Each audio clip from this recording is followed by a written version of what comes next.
Bottom fishing for stuff like snappers, groupers, and cobias, heck, amberjacks, it's getting more and more popular, especially with the abundance of new artificial wrecks and reefs off the coast of the United States. Just like anything else, location matters. You got to find it, you got to get there, and you got to know where your baits are.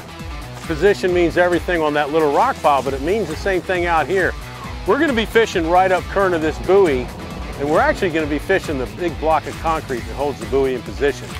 We've got to put the boat on top of it to get the bite, but we've also got to put the angler in a great position to where he's not fishing around obstacles on the boat. That's where the Helmmaster joystick comes into play. You can maneuver the boat, keep yourself right there, keep yourself right in the red zone, we'll catch the big ones.